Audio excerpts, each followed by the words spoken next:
પશુ પ્રત્યે ક્રૂરતા આચરનાર શખ્સની ધરપકડ, બિલાડીની નિર્દયતાથી હત્યા કરનાર સમગ્ર વિસ્તારમાં ફિટકાર। અમદાવાદના નવા વાડજ વિસ્તારમાં આવેલા સજ એપાર્ટમેન્ટ પાસે એક બિલાડીની નિર્દયતાથી હત્યા કરવાનો હૃદયદ્રાવક કિસ્સો પ્રકાશમાં આવ્યો છે। આ મામલે દર્શના એનિમલ વેલફેર ફાઉન્ડેશનના સભ્ય વિરલ પટેલે વાડજ પોલીસ મથકે વિધિવત ફરિયાદ નોંધાવી હતી। વિરલ પટેલના મિત્રએ જ્યારે એક શખ્સને બિલાડી પર જીવલેણ હુમલો કરતા જોયો ત્યારે તેમણે સમગ્ર ઘટનાનો વિડીયો ઉતારી લીધો હતો, જે પુરાવા તરીકે પોલીસને સોંપવામાં આવ્યો હતો। આ વિડીયો સોશિયલ મીડિયા પર વાયરલ થતા પ્રાણી પ્રેમીઓમાં ભારે રોષ જોવા મળ્યો હતો। વાડજ પોલીસે વિડીયો પુરાવાના આધારે ત્વરિત તપાસ હાથ ધરીને આરોપી રાહુલ દંતાણીની ધરપકડ કરી છે।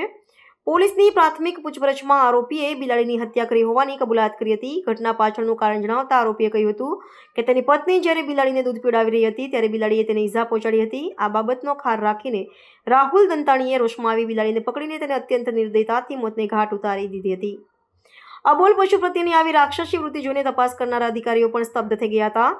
પોલીસે આરોપી વિરુદ્ધ પ્રાણી સંરક્ષણ ધારા અને ભારતીય ન્યાય સંહિતાની વિવિધ કલમો હેઠળ ગુનો નોંધી કાયદેસરની કાર્યવાહી હાથ ધરી છે।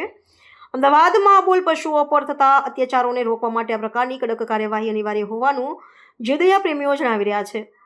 આ કેસમાં પોલીસ હવે પંચનામું કરી આગળની કાયદાકીય પ્રક્રિયા પૂર્ણ કરશે। આ ઘટનાએ ફરી એકવાર સમાજમાં મૂંગા પશુઓ પ્રત્યેની સંવેદનશીલતા અને કાયદાના કડક અમલીકરણની જરૂરિયાત પર ભાર મૂક્યો છે। આમાં વિગત એવી છે કે વિરલ ભરતભાઈ પટેલ જે છે તે એમક્યોર ફાર્માસ્યુટિકલ કંપનીમાં નોકરી કરે છે અને એક દર્શના એનિમલ વેલફેર સંસ્થાના પોતે સભ્ય છે।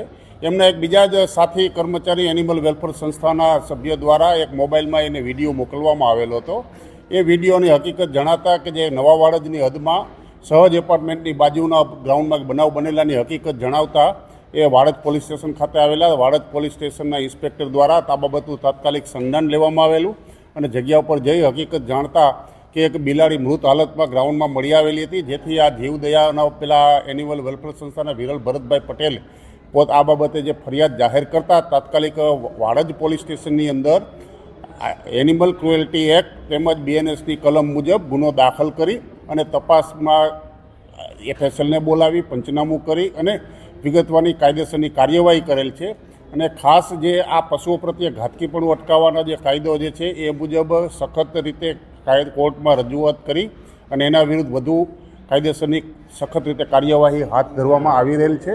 અને આમાં એની સાથે વિડીયોમાં ટોટલ 3 ઈસમો દેખાય છે, પણ હાલમાં એ રાહુલ લાલાભાઈ દંતાણી જે આરોપી તરીકે પ્રસ્થાપિત થયેલા છે એમાં વિગત એવી જાણવા મળેલી છે કે એમની જે સોસાયટીમાં બ્લોકમાં રહે છે તે બ્લોકમાં એક પાલતુ બિલાડી જે હતી તમામની, અને અચાનક એમને કંઈ બિલાડીને દૂધ પીવડાવવા જતાં એ ભડકી જતાં એના કારણે એમની વાઇફને ઈજા થતાં આ બનાવમાં એને વધારે ગુસ્સો આવી જતાં એમને આ પગલું ભરેલાની હકીકત આરોપી દ્વારા જાણવા મળેલી છે।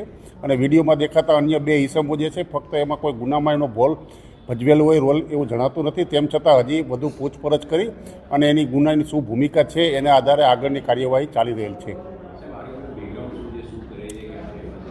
હાલમાં એ અહીંયા બલોલનગર વાડજ પોલીસ સ્ટેશનની હદના જે એક રહેવાસી છે અને એમને બધી શું કાર્યવાહી કરશું ભણે રહેલો છે, છૂટક મજૂરીવાળા છે, બીજી કોઈ વધારે બીજી અન્ય કોઈ કામગીરી કરતા હોય હકીકત જણાયેલ નથી।